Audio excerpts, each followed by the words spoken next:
and welcome to the December 2022 Masters of Brand Measurement panel hosted by Upwave. I'm Chris Kelly, founder and CEO of Upwave. For those who aren't familiar with us, we're a brand analytics company, and we measure top of funnel investments for digital, CTV, linear audio, and other channels. And we've been hosting these Masters panels for a few years now because we love to bring the ad measurement community together to discuss trends and hear from industry leaders. In this specific panel, we'll talk to leaders from media platforms on how they will show their brand building value in 2023. As you probably know, marketers are rethinking brand building for numerous reasons entering the new year. As new channels are emerging, measurement mechanics are changing, debates are arising even about the foundational principles about the role of brand building versus sales activation in advertising. And there is a Q&A at the end today, so please feel free to submit your questions via Zoom throughout the event. And I am more than thrilled to be joined today by our two distinguished guests, both longtime industry friends. Asaf Davidov, Director and Head of Ad Measurement and Research at Roku, with past experience at places like Hulu and NBC. Welcome, Asaf. And Pierre Bouvard, Chief Insights Officer at Westwood One Cumulus, with past experience at places like TiVo and Arbitron. So Asaf and Pierre, thank you so much for joining me today. Glad to have you on. So let's kick off the panel by hearing the latest from the channels that you guys are working in. So Asaf, I'll start with you. As everyone on this webinar knows, streaming platforms are getting a ton of attention and press, and it seems like we're seeing more streaming apps launch every month. So how are brand marketers thinking about this growth and this fragmentation in streaming apps? Is it a good thing, a confusing thing, something else? Yeah, well, thanks first and foremost for having us. Appreciate being here as always. It's nice to see this continue to live on year after year. So I'm happy to be a part of it again. Yeah, I mean, from our perspective, rising tides, raise all boats. We've been seeing the sort of shift from linear TV specifically over to streaming for a really long time from a consumer perspective, and we're seeing the same thing becoming true of advertising dollars. They kind of follow where viewers are, and so according to Nielsen, I believe it's 55 or the majority of time spent for 18 to 34-year-olds is on streaming versus linear TV. And so with new entrants in the space, and there are a ton of them that continue to come into that area, we believe that that's actually just going to continue to shift that viewership from linear TV. Anybody who's still sort of watching on from a linear perspective is going to end up shifting over to CTV ultimately, which obviously has a positive impact on CTV ad revenue and being able to help monetize people on that front.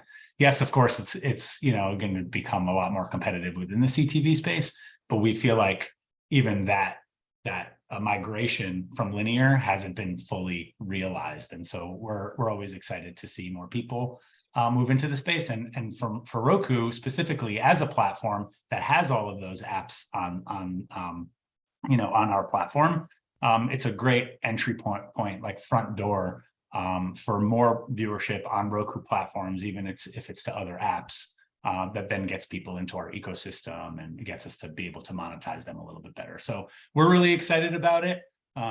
We think that CTV is really going to be the future of like what TV branding and TV viewership is going to look like. Yeah, that's great. And that 55% number you cited about viewership hours, I assume the ad dollars are not there yet, not at 55% on CTV versus linear, of course. So do you think that's going to take a few years for the ad dollars to catch up to the viewership, or is it going to happen pretty quickly, do you think? Yeah, I think we're definitely starting to see that shift more and more. The upfronts are a really good barometer of that, and we're starting to see investments start to move more towards CTV. I don't know that it's completely one-to-one with where that viewership is. I think a lot of that is a function of how agencies are set up in terms of buying TV versus buying digital versus buying CTV, and starting to shift some of those allocations. But more and more, we're starting to see that those agency buying teams are bridging their TV and their CTV teams together, because they recognize that like they are essentially the same platform. It's just a slightly different cable that you get to the end viewer. So yeah, more and more we think that's going to happen. Maybe not fully this year, but we do believe in the next 2-3 years we're going to start to see a dramatic shift in spend to CTV. Yeah, that's exciting to watch. So Pierre, you're also in a fast growing channel in the audio space. From the numbers I've seen, terrestrial is remaining strong, but streaming audio is growing very quickly. So what may be surprising or unintuitive to our audience today about how marketers are approaching their audio strategy? Sure. I think historically, when national brands think of audio, they think Pandora and Spotify, and they kind of think, oh, I've checked the box. What's surprising is when you actually look at shares of ad-supported audio, what you realize is that 3/4 of Spotify's audience doesn't take ads because it's on the subscription platform. And so actually the fastest growing audio platform is not streaming, it's podcasting. Podcast audiences since 2016 have tripled. Revenues, it wasn't too long ago, podcasting was $100 million ad medium. It's on its way to $2 billion this year. So podcasting is really the bright, rocket ship of audio at the moment. And as people come in, the second thing, there's kind of, three things that flabbergast them. One is how strong podcasting is. So that's surprise number one. Surprise number two is that AM, FM streaming, just basically the streams of terrestrial radio stations, their audiences are actually bigger than the combined audiences of Pandora and Spotify. So that's like head snapper number two. Yeah. And head snapper number three is, you mentioned it at the top, is the strength of terrestrial radio. If you look at all ad-supported audio, AM, FM has a 74 share. So this is kind of like broadcast television, and cable back 15 years ago. And it's puzzling, because we just talked about this massive shift in video streaming. Why isn't it happening for audio? Well, part of it has to do with content. There are shows on Roku they can only get on Roku, and there are shows on Hulu that you got to have Hulu for. There's no artist or song that is exclusive to anybody. And so there isn't this like must-have content on Pandora and Spotify that you can't get from terrestrial radio. So those are kind of the big three kind of surprises for folks coming in and looking at audio. Yeah, that's great. It's amazing to hear the podcast data point you mentioned about the audience tripling. Not many channels can say that, to see their audience size triple in a few years. That's amazing. Yep. Thanks for that commentary. So Asaf, I'll go back to you. Moving on to a topic that we can't avoid reading in the news, the R word, recession, seems to be on everyone's mind going into 2023. So how are the marketers that you're talking to approaching their budgets given this mindset? Yeah, it's a really good question. I think what we're seeing, and again, I think the upfront is going to be really telling as to where we are. I think there's a little bit of hesitancy. People know that they need to spend. We're still expecting to see increase in investment because of that shift from linear to CTV, but maybe a little bit softer than we would expect normally, because ad budgets are going to be held a little bit tighter. That's not to say that they're not going to realize over time, but I think from a planning perspective, people want to be able to have a little bit more flexibility, more fluidity. And so maybe that means less upfront dollars, more scattered dollars. That could be, from a publisher side, you could make up a lot of the revenue from that perspective. But I think everybody's sort of like holding tight and waiting to see sort of what happens. And so something that we're thinking about more holistically is, well, how do we help advertisers better understand like how to more efficiently place their media with potentially flat budgets, let's say. I don't want to say shrinking budgets, because I don't think that's totally the case, but with flat budgets, is there a better way to allocate those dollars? And so to exactly the point that I was talking about before, if there is sort of that shift from linear into CTV, and even within CTV, there's more players in the space, how do you really optimize your reach without adding like a ton of frequency or the right amount of frequency, and what is, what's that right KPI? Yeah. How do you measure the right frequency? So we're trying to sort of get ahead of the fact that these conversations are going to come up, and we're going to have to be a little bit more strategic with our partners on where the right places for their media to spend is. But again, I think it's like a little bit of a wait and see, tightening of the belt, and then as things progress, stuff will open up. Yeah.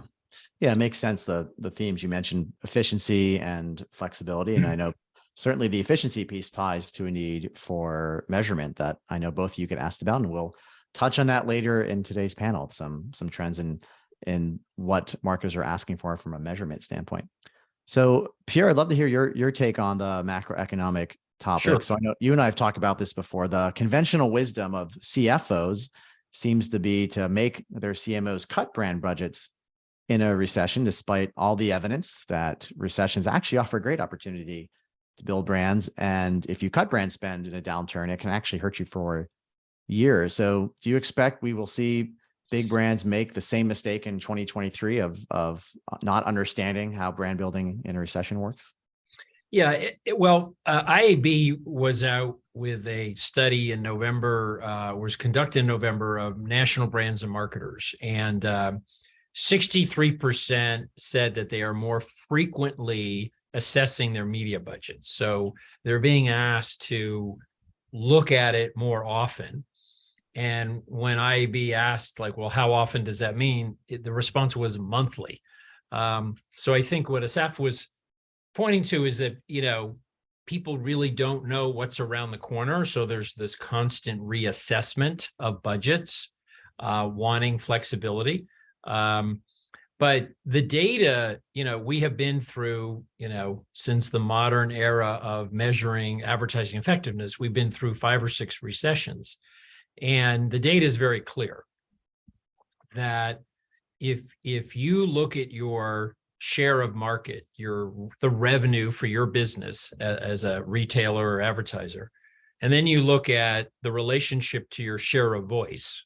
So if your business, you have a 10 share and your ad spend is about a 10 share of voice, when you see that number the same, it means your future revenue is going to be stable.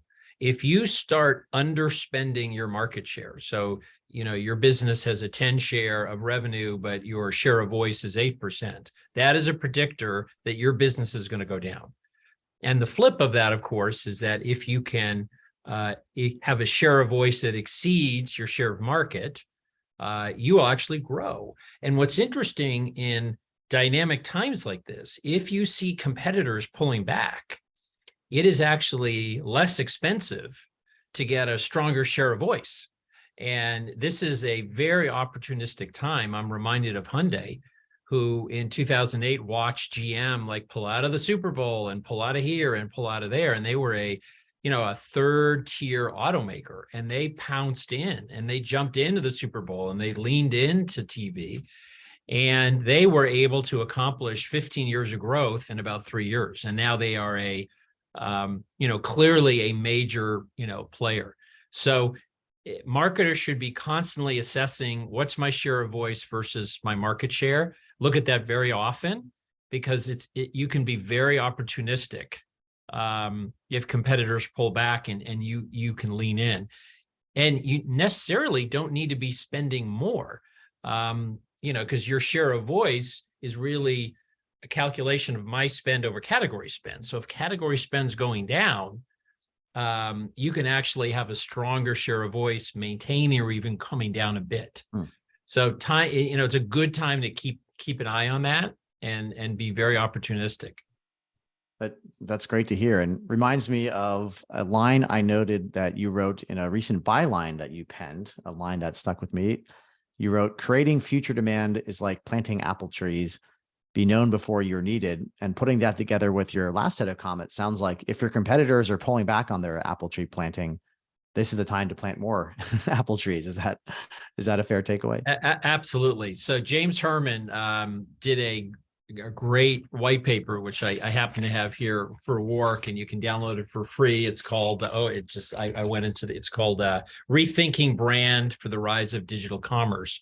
And he basically said every marketer has two jobs: convert existing demand and create future demand. And converting existing demand is simply like, hey, someone's in the market for X. You need to be there with creative that's very factual and rational and has a deal and can convert them. But creating future demand is about being known before you're needed. You need mass reach campaigns. You need creative that's entertaining and memorable and not annoying. So those are the two jobs. And if we do get in a recession and there are less people in market for fill in the blank, it is actually a good time to shift whatever resources you have over to brand building to create that future demand. So when we come out of it, whether it's a V or a U or shallow or whatever, that you will have created future demand. And I think this is causing, what's interesting is Google and Facebook are now talking a lot about this, about, the importance of creating future demand and brand building. And not being so, myopic on the lower funnel. Yeah, not the parties we always expected to say that, but that's yes, exactly. Great to hear. And yeah, we should send that white paper out to the attendees today afterwards an email. So we'll make sure we can distribute that so they can take a read. But that's just to add to that point, Chris, if I could, I think I totally agree, and I think we're seeing that come true with when we're looking at sort of the big Fortune 500 type companies versus even the performance marketing companies. You would expect that during the common convention during a recession is everything, you're squeezing down margins. I need to sell product. I need to be able to do it as efficiently as possible. Let me just hit up, my common customer base, make sure that I'm satisfying their needs. And all of that is true to a degree, but when everybody's wallets are a little bit thinner or they're a little bit stingier with their wallet, trying to squeeze them a little, your common consumer more and more is not really the move. And so to Pierre's point, being able to sort of build the next iteration of your consumer base at a higher share of voice for the same price is actually really advantageous. And I think brands that come out of the recession having continued with a lot of their branding marketing budgets are the one who ends up seeing a quicker upswing in their sales when they come out of it. There's also, to the contrary, I think this is in the IAB report as well, that completely cutting your branding budget has a pretty significant impact in terms of trying to build up your brand equity over time. So fine, you can continue to sell your products to your core customers, but when you come out of that recession, if you haven't started to think about who your next consumer is going to be, you're going to end up spending double the amount. I think it's close to double the amount just to regain basically what your market share was. Close to market share. Yeah. So being able to keep the lights on is still really crucial during a recession. Obviously, you need to be really thoughtful about the right balance between performance and branding. But I think the common convention to just cut your branding marketing budget is bearing to not be true over time. Yeah. And to follow up on that, the bifurcation you mentioned about the kind of your Fortune 500 classic brands and your maybe D2C startups, more performance marketing oriented, are they approaching that balance differently? So certainly I've seen marketers have struggled for a long time of even not in a recession, how to balance longer term brand building and shorter term sales activation. And I've always wondered whether digitally native marketers, people who grew up on AdWords and Facebook direct response ads, have a different approach to that mix than someone coming from a linear background. So if you're in conversations with people coming to Roku from linear and in conversations with people coming to Roku from Facebook, are they thinking differently about that optimal mix of brand building versus sales activation or no? It's a really good question. I think speaking specifically for the performance marketing advertisers, cost per acquisition, that metric only goes up. The first person that you acquire is ultimately the cheapest, and then it starts to become harder and harder because you're casting a wider net. That's not to say that the first person is not very difficult to reach, but over time it like becomes a little bit more difficult. And so I think, again, common convention is that these performance marketing agencies are always trying to reduce their CPAs. And a lot of the times that's looking at really targeted segments of the population, but then they hit sort of this plateau point where they realize, okay, I've like kind of saturated this group for the most part. And now I need to figure out who that secondary group is. And doing that costs money and is usually branding dollars to get people closer to that point. That metric is always going to be the key operating metric for performance agencies. But the sort of lagging indicator for what CPA is going to be, in my opinion, is adding money towards brand dollars. Yeah. No, they actually have a name for that plateau. It's called the Performance Marketing Valley of Death. I never heard that. That's good. When you have oversaturated and it's like you just have picked all the apples in the orchard and you realize like, oh my God, I have to plant some new trees here. Yeah. And have the patience to like know that it's going to take a while for these trees to grow and for it to bear fruit. And I think what we're seeing, and it really differs on the business, but some people, it's a little bit duck and cover. It's like, let me just make sure that I'm satisfying my current customer needs, and I'm not going to expand, and I just need to weather the storm. And then there's others who are like, that's fine, but I feel like if I don't continue to invest, I'm going to be further behind, which again is to that IAB paper. Yep. Yeah, I love it. And look at Airbnb. Yeah, I was basically saying, you know what, we're going to junk search and junk performance marketing, because if we become known and famous, then people will just type our name in and come to our website. Like, why are we just, putting briefcases full of cash on the bonfire of performance marketing and I think you see more and more marketers like kind of waking up from their CPA, fever dream and saying, wait a minute, my performance marketing gets way more efficient when people know who I am. And that's creating future demand, AKA brand building. Yeah.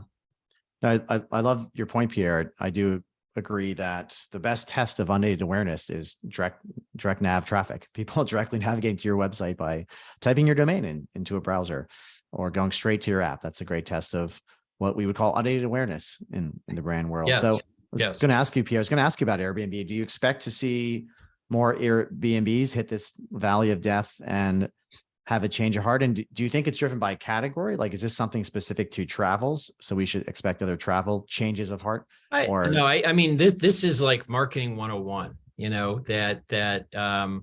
if you target a wide, broad audience with advertising that is entertaining, you will grow your brand, and then people will think of you, the unaided awareness and ad recall that we get from the Upwave platform, as you grow those metrics, business comes to you. And the, Ehrenberg Bass Institute of Marketing Science, the hallowed halls of marketing effectiveness, they basically say, look, to grow, you have to get new customers. You can't keep trying to get people to drink more tea, the loyalist myth of like, just get more business from the small group of people. You have to get mass reach campaigns to get new customers, and new customers are basically how brands grow. Penetration, to quote the Dark Lord of Penetration, Dr. Byron Sharp. Yeah. Yeah, good subtle shout out for the How Brands Grow book as well. I'm sure many on the webinar today have seen that. That's great. And yeah, this is something that we're at Upwave certainly excited to see as this conversation shifts from a lot of, I think the last 10 years, marketing has been too performance centric and under invested in brand building for all the reasons that you guys have cited the last few minutes. So Somewhat of a pivot, but still within this idea of brand building decision. So Asaf, wanted to do a quick deep dive on how CTV has been playing out in terms of brand building. I've heard this phrase said numerous ways about CTV being the best of both worlds for brand building, because you get the granular targeting of digital and the full screen immersive storytelling of linear. I actually heard one of your colleagues at Roku put it more poetically. She said something like the brains of digital and the beauty of linear. So is this thesis playing out? I know it sounds great, but are you guys seeing evidence that this best of both worlds thesis for brand building is playing out on CTV? Yeah, so there's a few things to sort of touch on there, and just to sort of put a cap on the last point, I think we're also seeing more investment in branding because the ability to do bottom of the funnel conversion based measurement becoming a little bit more difficult, especially within a more privacy centric world. And so advertisers are starting to shift towards measurement solutions that don't necessarily require like full on identity to try to measure bottom of the funnel.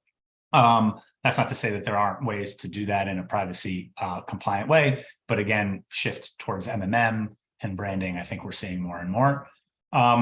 Yeah, to your point specifically, I think there's still some opportunity to convert people into kind of CTV brand building, and understand exactly what you said, sort of the best of both worlds.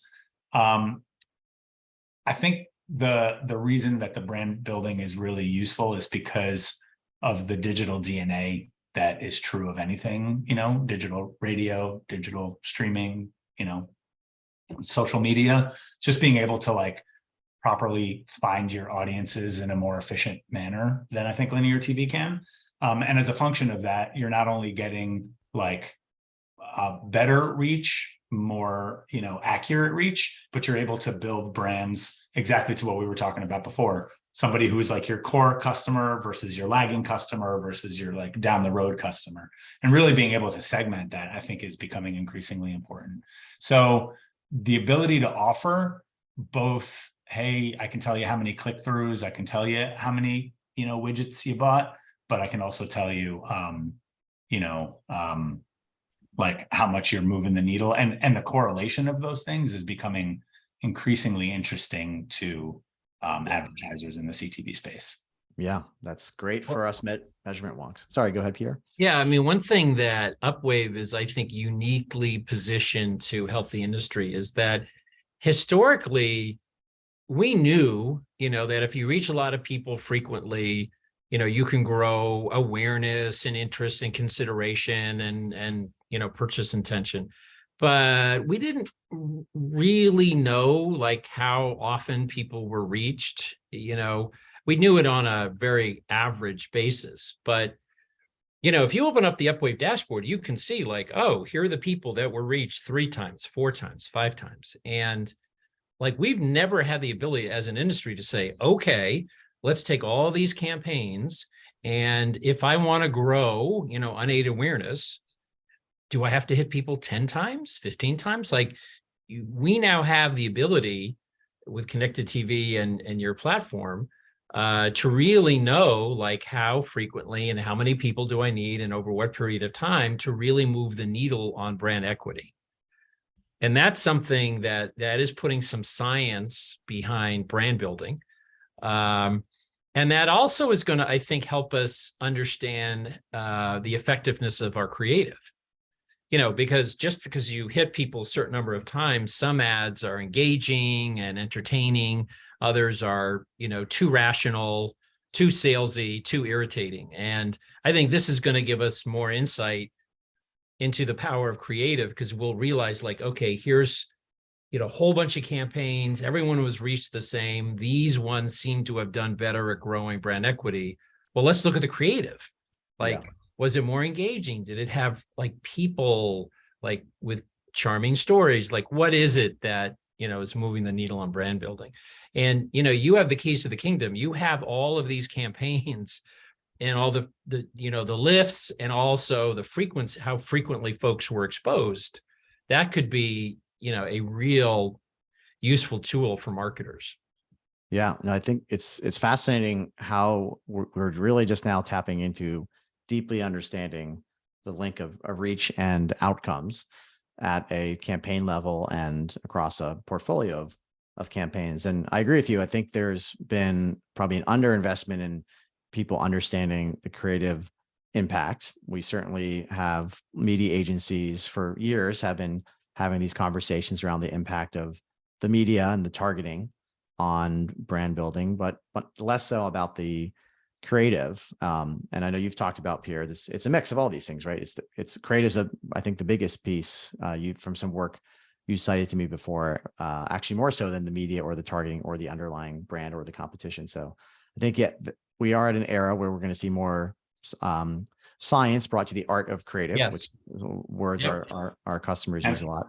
And I think the ability to test in real time in a digital world to different segments of the population with different types of creative and rotate it in and out. Like as a researcher, it's really fun because you can start to manipulate and figure out exactly like what the right permutations are there. So it's easier to start to come up with a better branding strategy when you're able to like test multiple cells in that way. Yeah. In the old days, you had to do test markets, and test it out in Terre Haute or something like that. And, now you can do, test markets all the time, with and rotate different creatives in and out. Yeah, no, I love it. So I want to talk about measurement more specifically. So, and Asaf, you touched on this a couple comments ago about some technical changes that are making measurement harder. And Pierre, you talked about bringing a performance lens to brand budgets, as I've heard people say. So, Asaf, I'll start with you, and I'll take a turn to quote your work, like I quoted Pierre's work earlier. So I noted you in a byline earlier this year. You mentioned that ad measurement is constantly evolving to follow consumers' changing habits. As a result, the ad industry is putting more into measurement than ever before. So I'd love you to elaborate on that. How exactly have your clients' requirements for measurement changed over the past year or so? Yeah, I mean, we've been talking about it throughout the entire panel here. Like that shift of viewership and eyeballs, there's like 1,000 different places where you can spend your time consuming content. That's on, every CTV platform. It's on linear, it's radio, it's social, TikTok people are spending a ton of time on. So just the ability to better understand how people are spending their time across all of those platforms, what's most engaging, how to best reach people across all of those pubs is becoming really important for the ad buying community, because it's no longer, 30 years ago where there were 3 linear networks. There's now 1,000, networks that you can buy media from. And so being able to deduplicate reach and frequency across your entire media buy, being able to do brand work across your entire media buy, being able to do bottom of the funnel CPA type measurement across your entire media buy is harder because it requires participation from a lot more partners who have different data assets in a world that's becoming much more privacy aware. And so, that's what we're thinking about a lot of the times is how do we better plug into the fuller ecosystem? We can help advertisers better plan their media on Roku specifically, but where we think there's going to be, better storytelling and more consultation is if we can say, well, we understand that you're buying linear. We understand that you're buying radio. We understand that you're buying TikTok. This is where we think these are the audiences that we think are unduplicated that we can add value to. And that's going to be different for every advertiser based on their demo, even thinking beyond just standard age gender demos, Yes. right? Like thinking more broadly to consumer segments, that in itself, right? Like being able to tie a consumer segment, an advertiser's first party CRM data to our data. Can you get enough of a match that you can create like audience lookalikes for people to like find the right audiences? Like all of that stuff is becoming increasingly important and increasingly more fragmented. Yeah. So that's sort of what we're thinking about. You hear clean room talked about all the time. My perspective on this is that clean room is going to be the future in how, a lot of this data is transacted between advertisers, publishers providing their data to third-party vendors who are also going to be in there. I think we're at least a few years away from that point. And so trying to find a way to bridge the gap before we get to that state is sort of what we're thinking about today. Yeah, no, that's great. And I want to double click on the piece you mentioned about moving beyond just age and gender counting to measuring behaviors. So maybe we'll soon have currencies around how many dog owners we reach, not just how many young men we reach. So Pierre, I'd love your take on this, on the audience verification and reach validation piece. And you mentioned at the top of this, the changing nature and the explosive growth in podcasting. So when something grows 3x, I assume advertisers ask you, who the heck is in this 3x? Who am I reaching? Who's watching? Who's listening? Who's reading? Yep. So how do you talk to advertisers about understanding reach with Cumulus and even thinking outside of your current role? How have you talked to advertisers about understanding their audience verification? Yeah, I mean, I think one of the surprises people realize with audio is that it is a rich source of incremental reach. So you take P&G, who is arguably, the most analytical and, measurement founded company in the land. They have quickly become one of the leading users of over-the-air radio. And the reason is incremental reach. Like, no matter how much regular TV or CTV, there's still large chunks of families and moms and dads that are just super hard to reach because they're very busy people, but they commute to work. And P&G kind of like, wow, radio is the soundtrack of the American worker. We can kind of reach these people. So I think incrementality can now be measured. And I think a lot of people are going to be looking at that, especially with Nielsen One launching next year. It'll be interesting to see. I also think that the notion of knowing exactly who you reached is maybe waning a little bit, because for every story about, find the right audience, I have people that tell me, well, I validated my targeting. I discovered that I was wrong on gender 50% of the time. So if you can't even get gender right, like auto intenders, all this other stuff is it's going to get really difficult. I think the pendulum is swinging to brand building. And when it swings to brand building, it's about reaching big audiences, not little audiences, like trying to reach lots of different people. When you hit your 40s and you're getting ready to buy a luxury car, that is not the time to hit someone with a Mercedes ad. You need to have hit them 20 years to build up that desire and favorability and excitement about the brand. So, I think the deprecation of cookies and Apple, and it's actually putting guardrails around the insanity of too much targeting.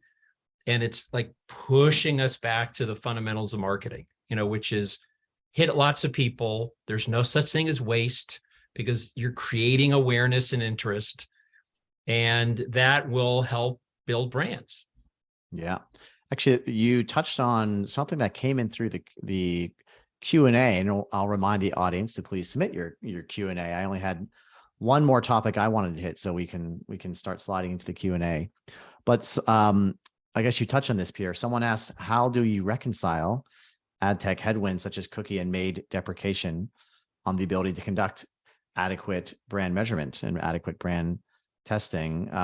So you touched a bit on that, Pierre. So I'd love to hear your take on that. You talked about things getting harder and the tracking lower funnel. Is that the same topic because of cookie and MAID deprecation, or are there other pieces to it? Yeah, no, I think that's a large part of it. At Roku, we are very blessed to have a lot of first-party data, and I think marketers and publishers who have direct relationships with their consumers are going to be the ones who end up really kind of leading the charge here, because there's going to be other ways to try to better understand users' perspectives and their purchase behaviors. Obviously that still needs to be done with care and privacy, but being able to like own that relationship directly with the consumer, I think helps to solve some of those pieces. But I think as researchers, we're also starting to get really creative with how we do some of this testing. So even if you don't know fully, like, it's Chris Kelly and what is he buying and what does he think?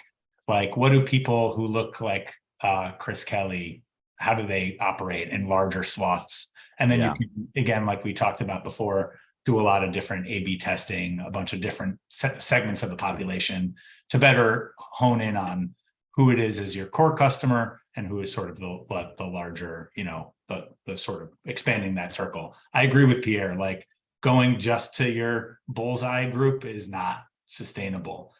I think understanding your bullseye and the round below it and above it is also super important, because that's how you can manipulate, purchase behavior and long-term branding for each one of those segments. And I don't think that requires you to know Chris Kelly. I think that you need to understand behaviorally, psychologically, maybe broad demographically, like how people differ in terms of their interest of your product. Yeah, no, I think that actually ties to a privacy question that came in the Q&A that we'll get to in a minute. The last thing I wanted to ask you guys before we close with Q&A is to look into your crystal balls. So we'll close by looking forward. And I like to imagine if we invite both you back to this exact panel in December 2024, 2 years from now, what will we all be talking about in terms of what's changed in ad measurement in the last couple of years? Asaf, you mentioned clean rooms. I imagine in December 2024, we'll have a richer perspective on clean rooms. Anything else you think will be the big changes over the next 2 years? I mean, I think, it's going to be clean room. And I think it's going to be, hopefully the dust settling on all of this currency conversation, aligning on what we believe is the right currency, making sure that it's like MRC accredited, being reasonable about what the expectation is between buy and sell side. That certain things can be measurable, but don't necessarily need to be currencies. I think we're going a little bit crazy as an industry trying to assign like everything needs to be transacted on every type of KPI. I don't believe that. That's what measurement is there for, is to try to inform how to optimize, but not necessarily everything needs to be tied to like some sort of buy negotiation. So my hope is that we kind of settle that. And I think even from where we were a year ago, when we were talking about like 40 different potential currency vendors, I feel like we've started to narrow it down to just a few horses.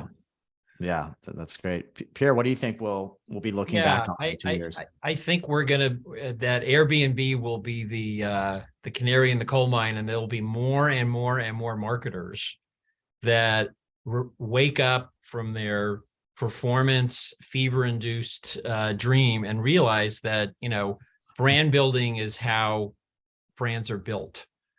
And it's if you have Facebook and Google starting to say, if you create interest and awareness up here, now then that's starting a chorus. And I think it's gonna bring on a new era of brand building, which I think will be very productive for the marketing industry, because we have been creating advertising that was very annoying to the consumers, too repetitive, too irritating.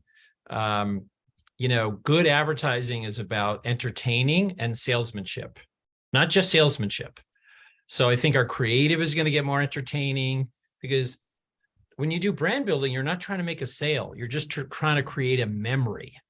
And if you want to create a memory, then you get a duck, or you get you can become entertaining. And at the end of the day, advertising that's more entertaining is better. So I think our creative is going to get better, less irritating.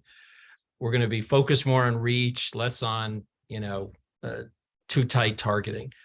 And that advertising will start working again, because a lot of marketing effectiveness people have been pointing to that advertising is not working as well. The more we target, the more performance we got, the less advertising worked. And I think we'll see like, oh, we did more brand building, ads became more entertaining. And guess what? Advertising is going to start working again. Yeah, no, I love it. So I got clean rooms, currencies, and creative, the 3 C's to keep an eye on the next couple of years. So we'll have you guys back in 2024 and see how those played out. So a couple of final questions from the audience, one on privacy and one on sports, a topic I like. So Asaf, you somewhat touched on this. Seems like one component of that's driving limitations and changes to measurement mechanics is changing privacy rules, maybe legislation, at least consumer intentions around privacy. So love any comments on that. I know that's an open-ended question, but how do you see privacy impacting measurement, ad measurement in the next couple of years? How much time do we have? It's like another 45 minutes. Yeah. Look, I think fundamentally it's a great thing that consumers are more aware of what data they throw out there, what they get to own, how it's used. I think from some preliminary work that we've done, we've seen that there is, the consumer for the most part understands how their data is used and is okay with providing their data in exchange for some sort of reward response. They understand that ads are targeted to them. They're okay with that. They don't like it when it becomes sort of nefarious or something that they don't really understand, Yeah. So if shows are recommended to you, that's a great service that you're providing to me. If Amazon can tell me people who bought this also bought this, that's like of tremendous value. Yeah. We need to continue to make sure that we're like providing value there. In terms of ad measurement, I think it's just going to sort of follow suit with wherever the consumer ends up going.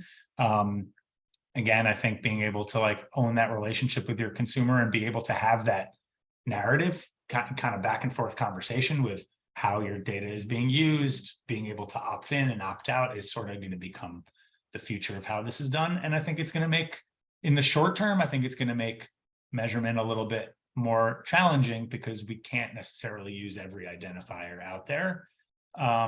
But, panels exist for that reason. We'll use whatever, like signals that we can get and our permissions, and we'll kind of have to get really crafty with multiple methodologies to try to put together and make estimates. So I guess to sort of put a bow on it, I think the future of measurement is going to be one that's going to be like a little bit more, I hate to say it like this, like a little bit more estimate based, based on whatever signals that we have. And I think that is probably fair and reasonable. We do it today. Not everything can necessarily be completely census. Even the Roku population is not completely census. We have a very good view with our ACR panel on like what people are watching and what they're doing, but that's the Roku universe, and we need to weight it, and we're weighting it to census, which is a panel, which is a survey. So I think there's going to be a lot more combination of methodologies. Yeah. Pierre, any thoughts on the privacy piece? I think, it's happening before our very eyes, with Apple. And again, just because you can do things doesn't mean we should have, right? And we got, out of hand with, following people around the internet and irritating them and showing them the shoes and, there's a guy named Howard Luck Gossage, who was this famous San Francisco ad man. And he said, we're not on somebody's, private hunting reserve, like hunting them. We are renting a stage on which we may perform. That's what advertising is. And I think that all this privacy stuff is going to stop creepy targeting, get us back to marketing fundamentals, and, reach lots of people with ads that create memories and build brands. Yeah. Back to the basics. I like it. So last question before we break, a fun one. This conversation did not veer us towards a big topic in media, which is these big tech companies bidding on live sports and making bids for sports contracts, which I know can shake up broadcast TV fundamentally. And I imagine it's some impact on radio as well. So any comments on this, either in your professional roles or as consumers who might be viewing sports, of how this changing live sports landscape will impact media? Well, sports appears to be, has always been, and especially in recent years, like the foundation of, live tuning. And we're the official partner of the NFL for audio, NCAA, et cetera. And definitely it's getting confusing for the viewer. Like, where is Thursday night football? And occasional viewers sometimes are having a harder and harder time. But it is some of the most stickiest content in the land. Yeah. And it's fascinating that the NFL ratings are up, versus the Grammys or the Oscars or things like that. So, and marketers want those audiences, because if you have a movie and it's opening up this weekend, you want big live audiences. So I think sports is just going to continue to be crucial to live tuning whatever platform it happens to be on. Yeah. No, I think that's right. Asaf, any closing thoughts on the changing sports landscape? Yeah, I couldn't agree more with Pierre. I mean, content is king. I think that's true if it's scripted or unscripted, and sports is the best unscripted content out there, in my opinion. So, so being able to have those rights and the fanaticism around sports, myself included, like that gets people moving over to platforms that potentially they might not otherwise, and is a really great marketing tool, subscription engagement tool, to bring people to new platforms. So it's pretty interesting to see. I guess what I think about is, at what point the leagues, do the leagues and the networks, are they always reliant on each other? And what is that continuing dynamic over time? But for now, the large dollar investments in that type of content, I think, is really strategic for those who have those assets. Yeah, that's a good point. Good point for us to chew on as we wrap. The NFL certainly has been slowly becoming a media company with their own network, and you have to wonder, will they even need middlemen to broadcast their games in the future? So it's great things to chew on as we close the panel. So we ran a bit over, but thank you both for joining me. Thanks to all of our attendees. This was a wonderful conversation. We'll make sure this is recorded and put on YouTube for anyone who could not have made it today. But thank you, Pierre. Thank you, Asaf. Really appreciate your time. This is wonderful, engaging content, and we'll talk to you both soon. And thanks to everyone for joining us today. Thank you. Thanks, guys.